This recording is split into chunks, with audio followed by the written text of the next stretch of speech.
Assalamualaikum warahmatullahi wabarakatuh. Yang terhormat dosen mata kuliah rekayasa perangkat lunak, yaitu Ibu Reni Aryani.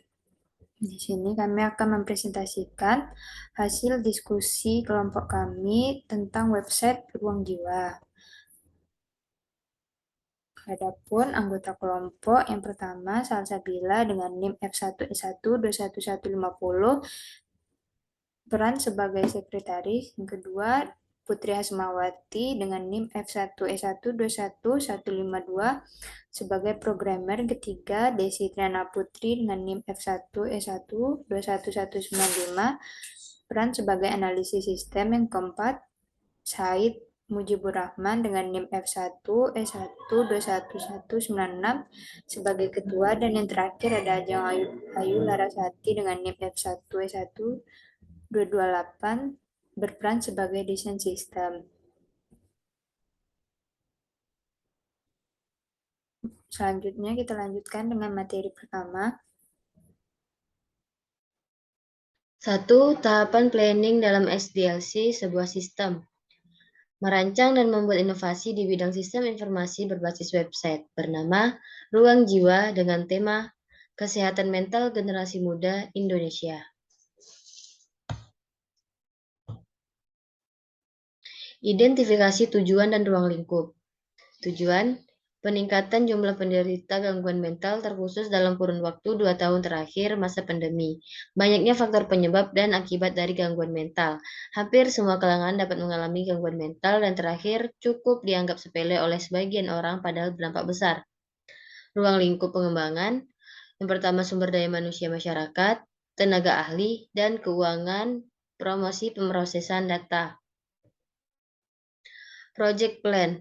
Pertama, analisa urgensi dan kesesuaian inovasi. Tujuannya adalah untuk mendapatkan hasil yang sesuai serta inovasi yang relevan untuk masyarakat. Kedua, melakukan riset dari berbagai sumber beserta melalui pengamat di lingkungan sekitar. Ketiga, hasil riset. Dahulu, untuk melakukan pendaftaran konsultasi pasien diharuskan untuk menelpon terlebih dahulu, sehingga kurang efektif. Dengan adanya ruang jiwa, pasien dapat konsultasi dengan mudah. Keempat, kebutuhan operasional. Dilanjutkan pada tahap pembuatan sistem informasi berupa website, di mana sistem informasi. Metode pengembangan. Pertama, communication merupakan fase di mana pelanggan atau pemilik proyek menyampaikan kebutuhan dan permasalahannya kepada pengembang. Kedua, planning. Dimulai dengan merumuskan estimasi kerja, kebutuhan sumber daya, serta perencanaan alur kerja. Tiga, modeling berlanjut dengan tahap perencana struktur data, arsitektur, tampilan, dan algoritma perangkat lunak. Keempat, construction. Mencakup tahapan uji coba pengoperasian perangkat lunak untuk mengetahui kelemahannya. Dan yang terakhir, deployment. Perangkat lunak disebarluaskan untuk diimplementasikan pada perangkat pengguna secara umum. Kemudian mekanisme project website. Ada input, pengguna dapat memasukkan data mereka dan menjabarkan permasalahan yang ada, permasalahan yang terjadi terhadap pribadi pengguna. Kemudian memasuki proses. Data akan diproses dan dilanjutkan dengan pemberian pengetahuan intervensi krisis tahap awal dan pemecahan masalah yang tepat serta sesuai dengan penyebab permasalahan tersebut. Kemudian yang terakhir yaitu output. Output dihasilkan setelah pemrosesan berhasil diakses pengguna, yang menghasilkan penyelesaian sesuai dengan keluhan pengguna dari beberapa psikiater yang ada. Yang kedua, SKPL Ruang Jiwa.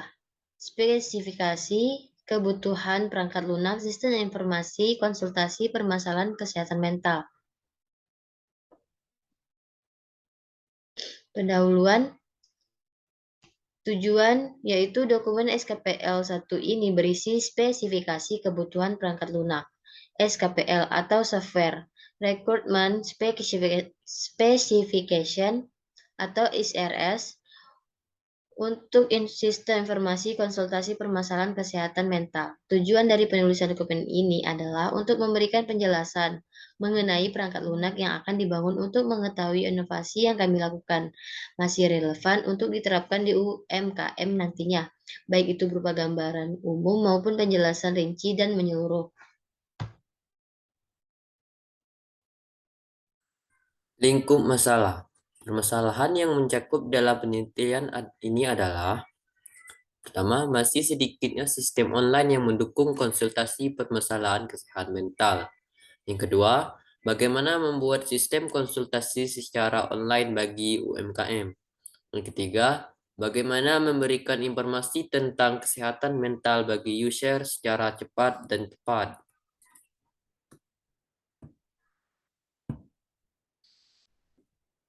Definisi akronim dan singkatan. Istilah akronim dan singkatan SKVL keterangannya adalah spesifikasi kebutuhan perangkat lunak merupakan dokumen hasil analisis yang berisi spesifikasi kebutuhan user. SRL keterangannya Software Requirement Specification. DCD keterangannya data konteks diagram merupakan diagram yang menggambarkan hubungan sistem dengan lingkungan. DFD data flow diagram menggambarkan aliran data dan proses yang terjadi di dalam sistem. User orang yang menggunakan sistem SIPAS MAPAS. ERD Entity Relationship Diagram merupakan diagram yang menggambarkan relasi antara entity dan atribut dari masing-masing entity. Yang kedua, deskripsi global perangkat lunak. Perspektif website. Adapun perspektif website sebagai berikut. Yang pertama, pendaftaran. Pendaftaran adalah tahap pendaftaran bagi user. Pada bagian ini terdapat data pendaftaran, data user. Yang kedua, verifikasi. Verifikasi, data pendaftaran, data konsultasi, permasalahan kesehatan mental. Yang ketiga, pengelolaan permasalahan user. User menceritakan permasalahan yang dialami atau dirasakan selama ini. Keempat, tahapan solusi. Terdapat pemberian solusi sesuai kategori permasalahan yang dialami user. Jika user masih belum puas dengan solusi yang diberikan, user dapat berkonsultasi via online dengan psikiater yang tersedia. Fungsi produk.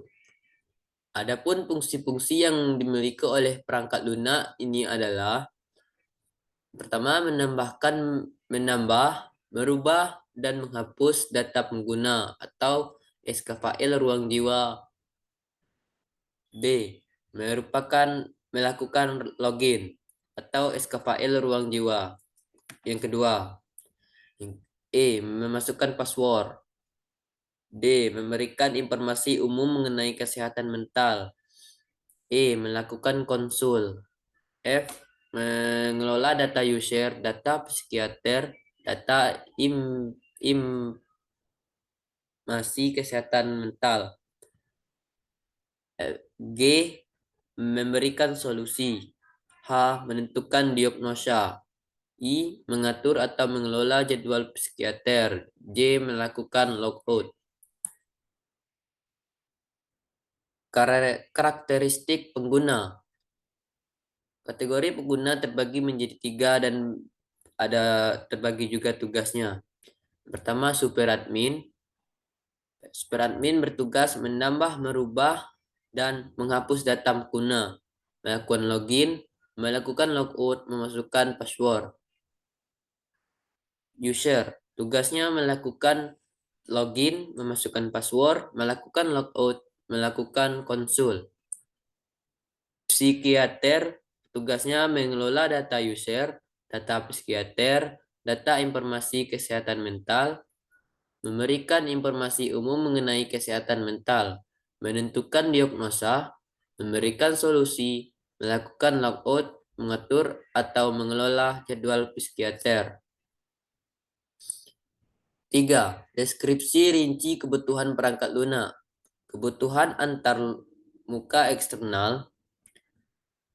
Sistem informasi ruang jiwa dapat diakses semua perangkat dengan menggunakan jaringan internet. Dalam operasionalnya, perangkat lunak yang akan dikembangkan memerlukan adanya interaksi dengan komponen-komponen lain di luar perangkat lunak. Itu seperti user sebagai orang pengguna perangkat lunak, perangkat keras di mana perangkat lunak ini akan dijalankan, perangkat komunikasi di mana perangkat lunak ini akan saling berkomunikasi dalam jaringan internet. Perangkat lunak ruang jiwa membutuhkan fasilitas antarmuka eksternal sebagai berikut. Yang pertama, antarmuka pemakai. Antarmuka pemakai akan dikembangkan berbasis sistem informasi online yang dibangun melalui HTML. Yang kedua, antarmuka perangkat keras. Aplikasi berjalan di atas perangkat keras berupa beberapa komputer dan mobile yang saling terhubung oleh jaringan internet dan berkomunikasi dengan protokol HTTP atau HTTPS. Yang ketiga, antarmuka perangkat lunak. Sistem informasi ruang jiwa adalah program yang membangun menggunakan bahasa MySQL. Yang keempat, antarmuka komunikasi. Antarmuka komunikasi yang dibutuhkan adalah sebuah komputer server yang berhubungan dengan jaringan internet menggunakan protokol transmission control.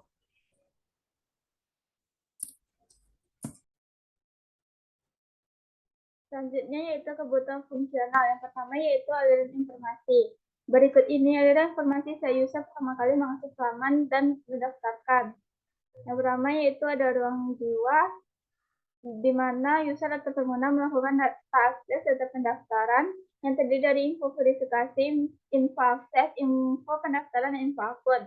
Selanjutnya yaitu administrator, terdiri dari data akses, data pendaftaran, info akses, info pendaftaran. Selanjutnya yaitu user atau pengguna, terdiri dari data akses, data pendaftaran, info verifikasi, info akses, info pendaftaran, dan info akun. Selanjutnya yaitu di SD level 1. Yang pertama yaitu proses pilihan, di mana user atau pengguna melakukan masuk ke dalam web menggunakan username atau password. Selanjutnya yaitu melakukan proses pendaftaran, di mana data user akan diverifikasi, kemudian user atau pengguna dapat mengakses berbagai layanan tersedia, yaitu pada halaman konsul. Selanjutnya yaitu langkah lanjutan. Selanjutnya yaitu deskripsi proses. Yang pertama yaitu proses pengelolaan akses. Nama proses pengelolaan akses, masukannya yaitu data akses, data user, keluarannya info akses, info user, deskripsi, proses pengelolaan data akses yang meliputi dari proses login, manajemen user, dan data logout. Proses ini secara umum melakukan CRT pada data user. Yang kedua yaitu proses pengelolaan data master. Proses keterangan pengelolaan data master. Nama proses yaitu proses pengelolaan master, masukannya yaitu data user, data psikiater, keluarannya info user, info psikiater, deskripsinya. Proses pengelolaan data master merupakan data induk yang dapat digunakan untuk beberapa proses selanjutnya. Data induk juga merupakan data utama dari sebuah sistem. Selanjutnya yaitu proses pendaftaran. Nama prosesnya yaitu proses pendaftaran, masukkan data pendaftaran, keluaran info pendaftaran, deskripsi. Proses pendaftaran merupakan proses user melakukan pendaftaran konsultasi.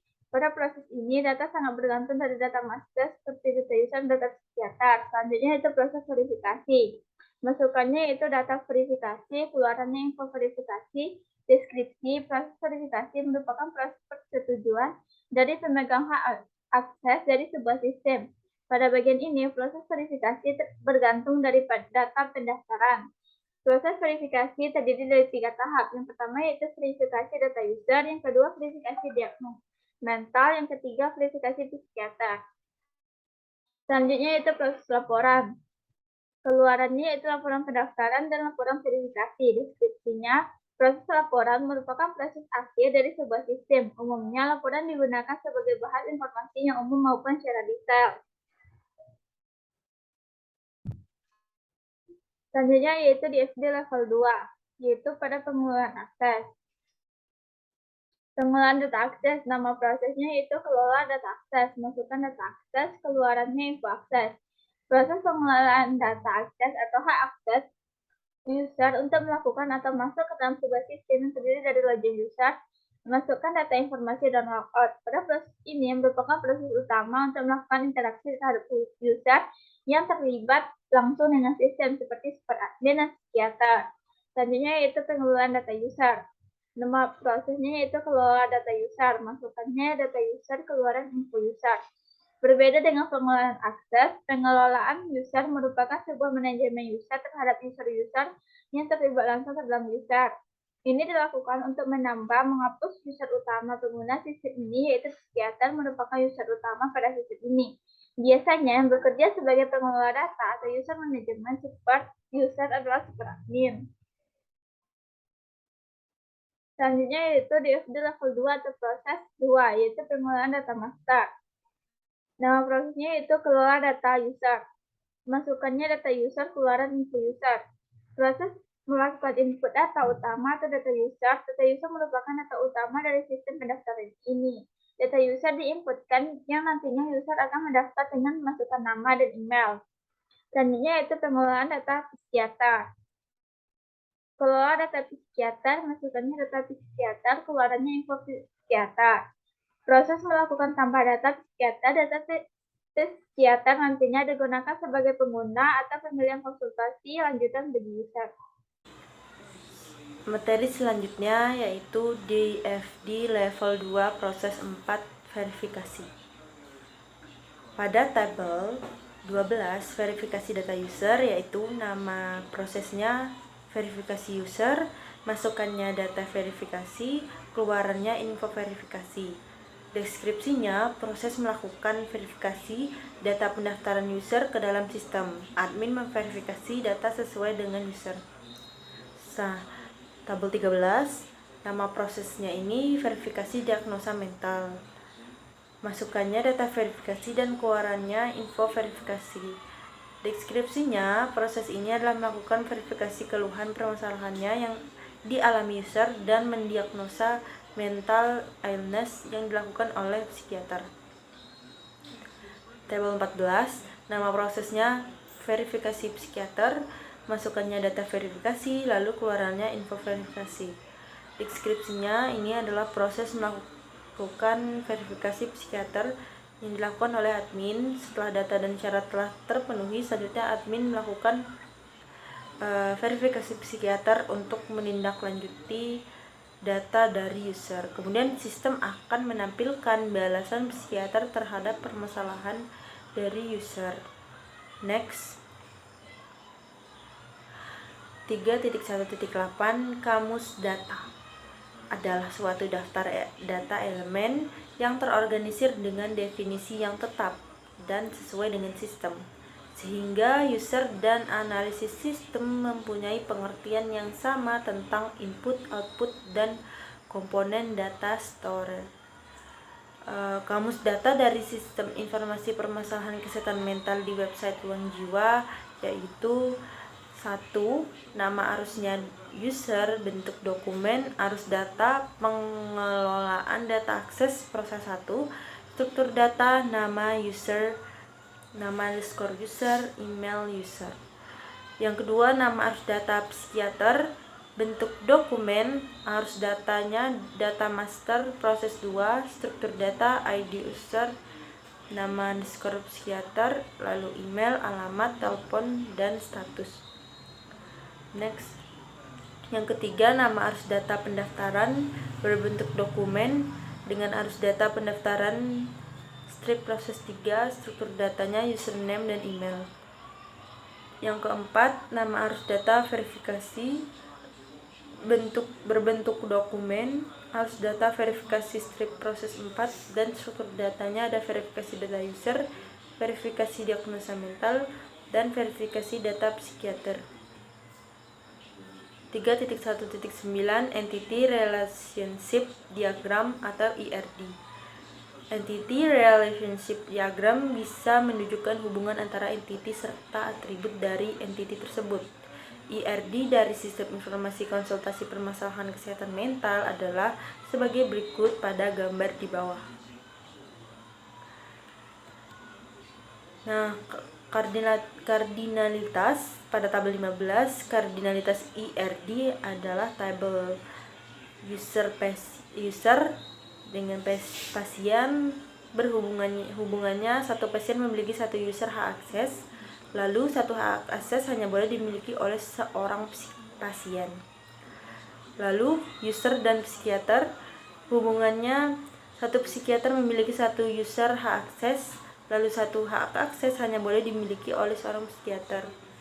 Lalu pasien dan pendaftaran hubungannya adalah seorang pasien hanya diperbolehkan mendaftar hanya satu kali. Lalu setiap akun pendaftaran hanya berlaku untuk satu pasien. Lalu psikiater dan pasien berhubungan, seorang psikiater dapat menangani permasalahan beberapa pasien. Satu pasien hanya memiliki satu psikiater. Lalu ada pendaftaran dan psikiater. Hubungannya beberapa pendaftaran dapat menggunakan, memiliki, atau memilih lebih dari satu psikiater. Lalu satu akun psikiater hanya boleh dimiliki oleh satu akun pendaftaran. Terakhir, pendaftaran dan verifikasi berhubungannya adalah satu pendaftaran dapat diverifikasi berulang-ulang atau lebih dari satu pengguna. Lalu satu pengguna dapat melakukan verifikasi satu akun pendaftaran. Selanjutnya, 3.4 deskripsi kebutuhan non-fungsional. Yang pertama ada performansi, yaitu tidak ada batasan performansi karena kemampuan perangkat keras yang digunakan telah memadai. Yang kedua, batasan memori. Besarnya memori yang dibutuhkan untuk menjalankan ruang jiwa tersebut sebesar 128 MB. Besarnya kapasitas hard disk pada PC yang digunakan untuk instalasi web browser adalah sebesar 100 MB. Yang ketiga, modus operasi. Modus operasi Sistem Informasi Konsultasi Permasalahan Kesehatan Mental adalah sebagai berikut. A. Level super admin, yaitu pengelolaan data akses pengguna sistem, melakukan verifikasi. Yang B. Level pasien, melakukan pendaftaran, melakukan konsul, menerima diagnosa dari psikiater. Yang ketiga, yang C. Level psikiater, menerima pendaftaran pasien oleh admin, lalu memberi konsultasi.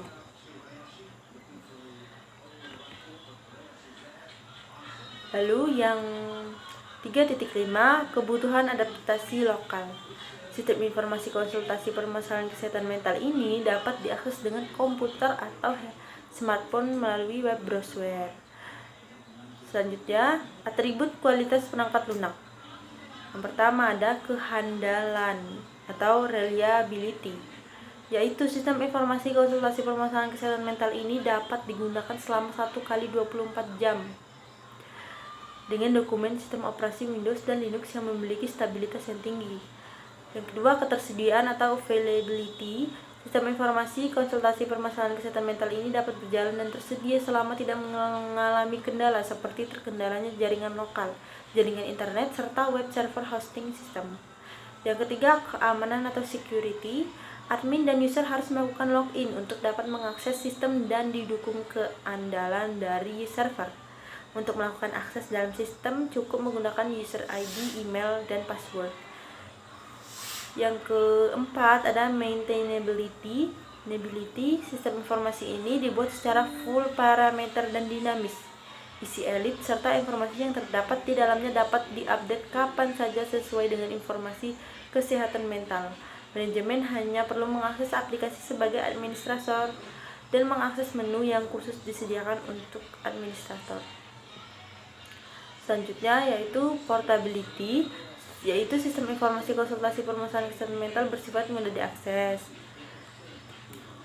Terakhir, yang ke-6, batasan perancangan. Sistem informasi konsultasi permasalahan kesehatan mental ini akan diimplementasikan pada sistem server berbasis Apache menggunakan bahasa pemrograman MySQL, XAMPP, dan IRD. Ketiga, ada user interface design. User interface design adalah tampilan yang meliputi bentuk, warna, dan tulisan yang didesain semenarik mungkin.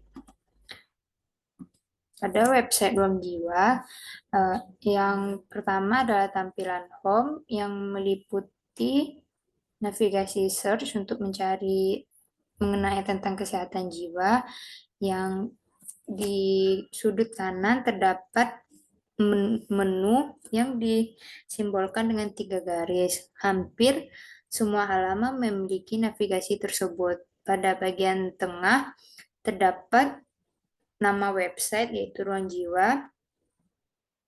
Pada bagian bawah sendiri terdapat navigasi bar yang meliputi jelajah, konsul, info, dan login. Jika user mengklik tombol pada navbar, tulisan tersebut akan berubah warna yang menunjukkan jika halaman tersebut akan diklik oleh user.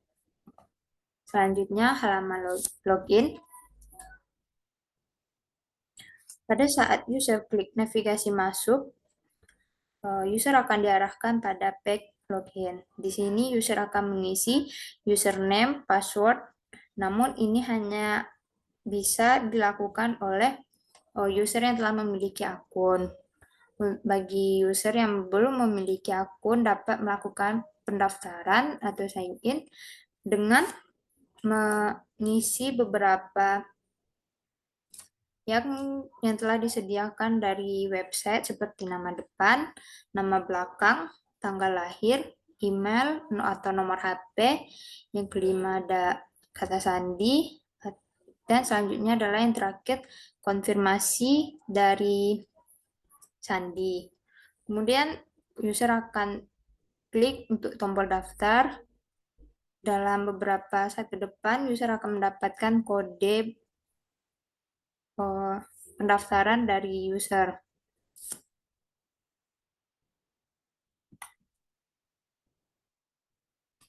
Yang keempat ada halaman konsul. Pada halaman konsulnya terdapat ikon konsultasi. Dan pada page user ini dapat melakukan pencarian tentang informasi kesehatan mental lainnya. Pada saat user klik navigasi konsul yang berada di sebelah kanan, user akan dapat menceritakan permasalahannya secara langsung kepada psikiater.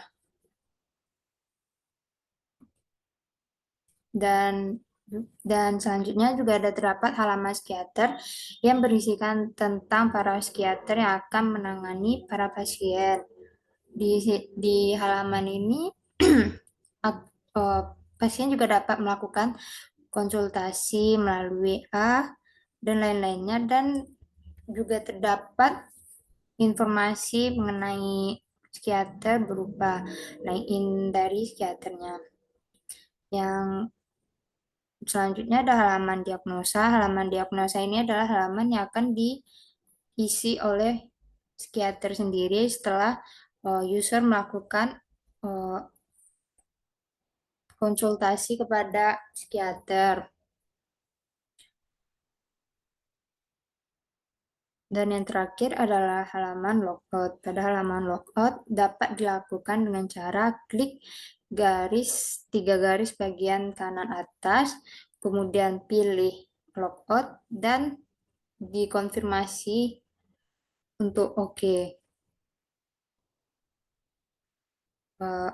Sekian hasil dari presentasi kami.